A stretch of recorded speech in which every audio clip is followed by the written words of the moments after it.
The Suicide Boys have returned with the third installment in their collab tape series with SoundCloud veteran Germ, DirtiestNastiestSuicide.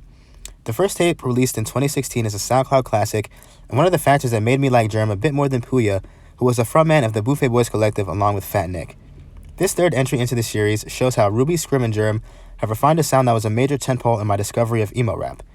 If you are not familiar with Suicide Boys, their sound is reminiscent of old 3 6 Mafia and a lost genre called trip-hop, mainly characterized by the production having a weird trippy vocal sample embedded into the background. Sorry for the delay kicks off the album in that exact fashion, reacclimating me to the signature sound. Ruby does not waste any time in addressing controversy as well, as in his verse he says, "Always trying to get my money, I call it Juicy J," referencing the lawsuit brought to them by collaborators and idols, Juicy J and DJ Paul of 3 6 Mafia, for sampling their music. Pretty shitty if you ask me, considering they worked together before and their sound is so directly influenced. You would think they would let them slide, but I guess money rules all.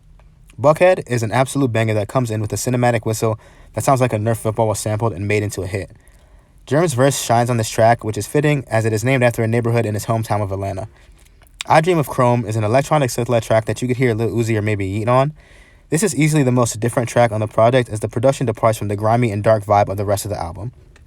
It's on songs like these I love hearing Ruby sing and show his versatility. Next is Champagne Face, a record I don't like due to the production just not hitting for me, and I don't like the child choir sample or the instrumental beyond that. Verses are cool, but I always find myself skipping it. The Serpent in the Rainbow is the best song on the album in my opinion, and it's evident from the intro. The sound of the intro seems to be some kind of manipulated ringtone that Scrim freaks to oblivion to make sound too hard. I hope DJ Paul chills on the suing them for sampling 1994's Glock in My Lap, since the song is a smash, but I bet he does sue them.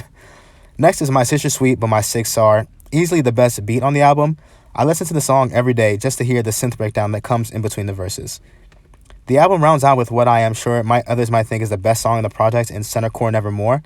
Shout out Scrim for making an amazing ass beat sampling the serene intro sounds of Everything You Do Is a Balloon by dance group Boys of Canada to create a sound that is different but still familiar and lends for the three rappers to find melodic flows that round out the album. Dirtiest Nastiest is a great way to introduce someone into the world of Grade 5'9" if you think they would be hesitant to listen to Suicide Boys or Germ, and a great installment into the mixtape series. 8 out of 10.